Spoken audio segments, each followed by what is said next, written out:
think the smaller ones belong to the old lady. This is the old lady warthog, and the 3 bigger piglets belong to her daughter. That would be her daughter from a previous litter. That's the other female. And these little ones, miraculous that all 7 of them have still survived in an open area where there have been so many predators over the last, wild dog have been through here, leopard come through here regularly, including Shadow and her cub. Eagles, they are prime target for things like tawny or martial eagles, maybe the odd python that they've come across. So miraculous how she's managed to keep, or both these females have managed to keep all 7 piglets healthy and strong. Quite remarkable.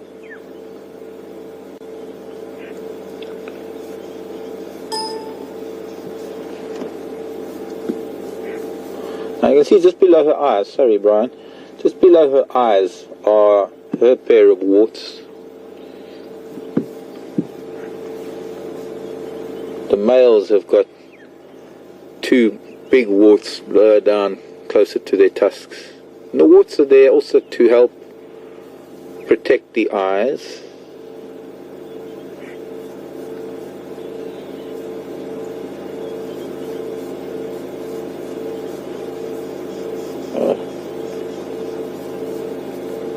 She's got very, very small warts lower down on her snout where the male's big warts are.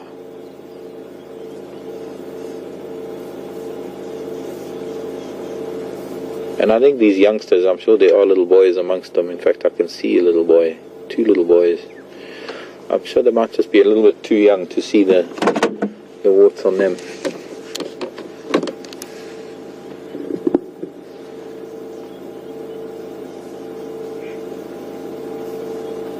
Not really. He hasn't got tusks yet, but that one that's just crossed the road, and the second one that crossed the road.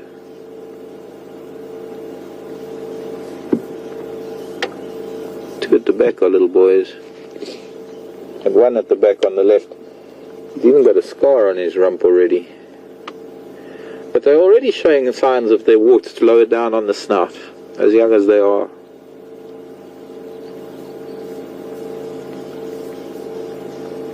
And they are adorable. I don't care what you say. They're not ugly. They are adorable little things. Going down on their wrists to feed like that shows that they're very comfortable. They wouldn't be down on their wrists if there was any hint of a threat or danger.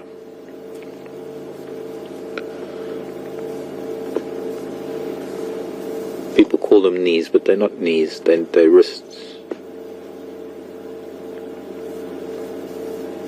The outside of the wrist.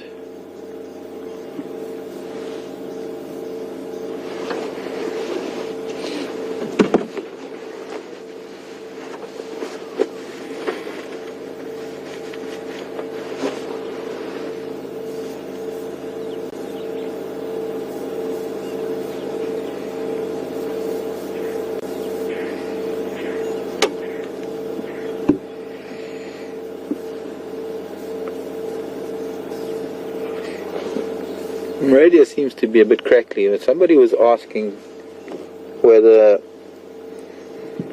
if one of the mothers were to die, would the other one raise the piglets? Under the circumstances, yes, but another unrelated female probably wouldn't raise another female's piglets, only if they were family directly related in the same burrow. It would be a very difficult thing. They're weaned by now. More than anything else, they just got to grow. So if anything were to happen to the mother now, the one thing that they would be more vulnerable, because they're more vulnerable to predation, because at the moment she knows more about the dangers out here than any of them do. Picking up on all the signs that we listen out for, signs that she will know much better than we will ever know. You see how every now and then they'll lift their heads and listen.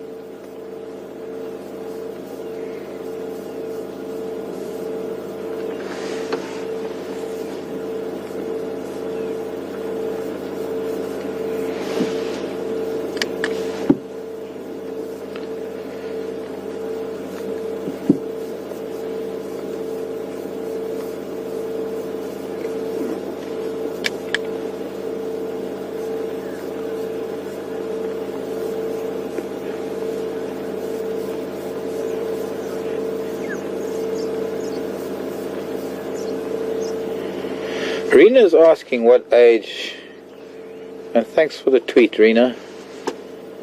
Wonder what age these youngsters would start getting their tusks. They would probably, even now, their tusks are growing. It will be a matter of whether we're able to see them. Unfortunately, they're grazing closer to us.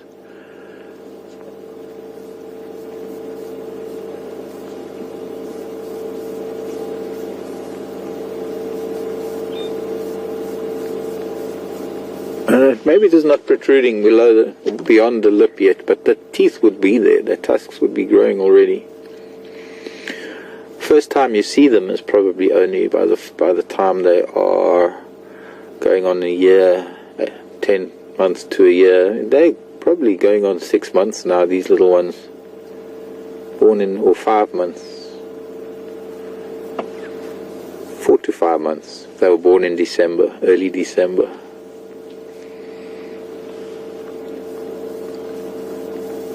Tusks, very much like elephants, are somewhat genetic in terms of how big they are.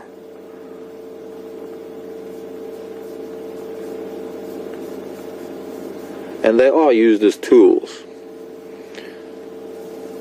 The upper tusks are used for digging, they're used to help with feeding, as well as, of course, with the boars for fighting. But their lower tusks, and if you look at this young female, the younger mom, because she's quite close, as she's feeding, you can actually see that lower tusk as she moves her jaw, and it's just in the right position where you can actually see how that lower tusk rides on the underneath of the upper tusk. And when they need to use that lower tusk as a weapon, photobombed by the child. Like, don't you dare talk about my mother's mouth like that. They will use those lower tusks to help defend themselves.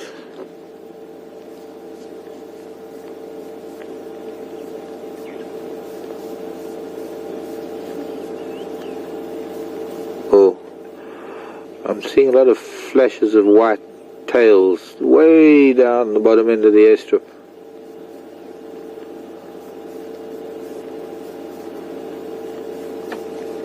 I think it's just predator drill.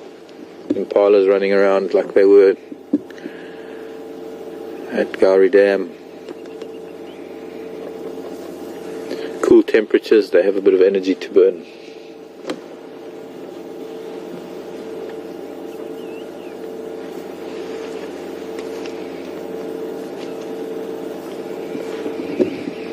Well, it's been a lovely morning. We've had some really nice bird sightings, and I think, of course, the highlight of all is seeing that secretary bird. It's a very unusual bird to see. I don't know if it's almost like we saw ostriches a few years ago, and very unusual, and we did see them. But to have a secretary bird here is very special. We might be lucky enough to see that again one of these days.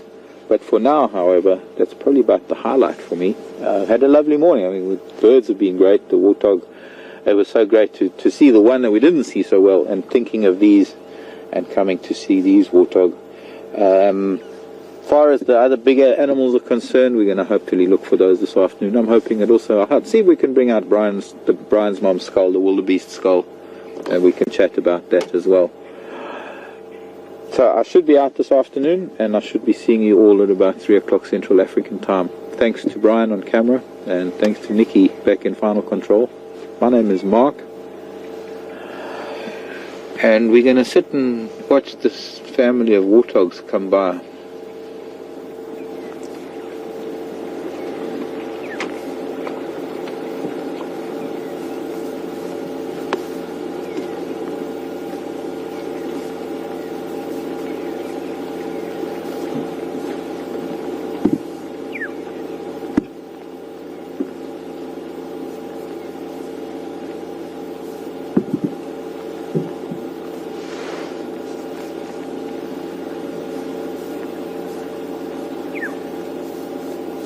Plucking the grass. Vest. You can hear them plucking the grass.